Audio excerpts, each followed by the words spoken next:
Yan, solo guys, what's up? And try lang natin. Actually, na-try na natin to. Pero mas malaki na siya. Try natin itong isang ano. Bakit ba ganon? Ito. Sama na natin. Guys, ay. Sarap. Paka. Pumili kasi kami nitong ano, sa Red Ribbon. Yung bago nila. Yung tiramisu. Ito siya guys. Eh, di ba medyo malaki? Medyo nakaislan siya. Ngayon siya guys, oh. Look. Di ba? Sura palang masarap na. So, tingnan natin.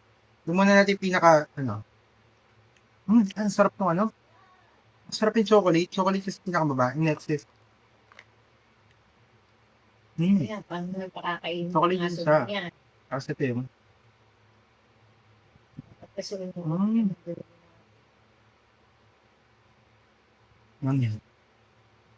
Baka hindi mo makain mo ano. Hindi ko pwede. Ito pwede sa'yo. Ano ito? Ayan, tikman na natin.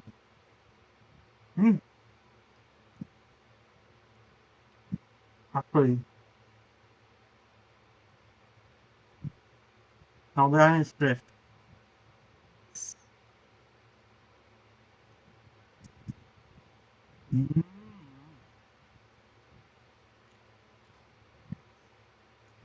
Isa sa paboritong cake ko to sa ano, Red Ribbon yan.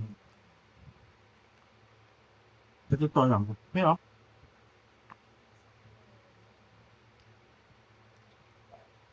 ito.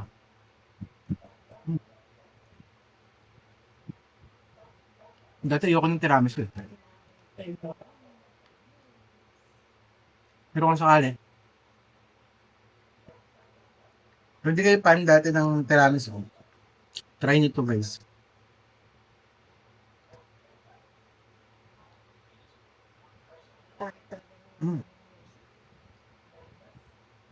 Suso niyo.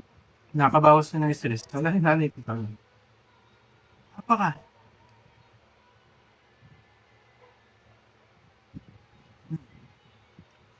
Kain tayo. 1 to 10. Lasa niya for me. Nasa 8 siya.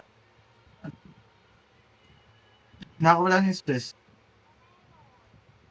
Tura niya, sa akin, maganda rin. Hindi nga lang siya masyadong, alam mo yun, masyadong sobrang ganda na itsura. Pero, maganda na rin siya sa mata. Aray ko! Medyo simple. Ayun.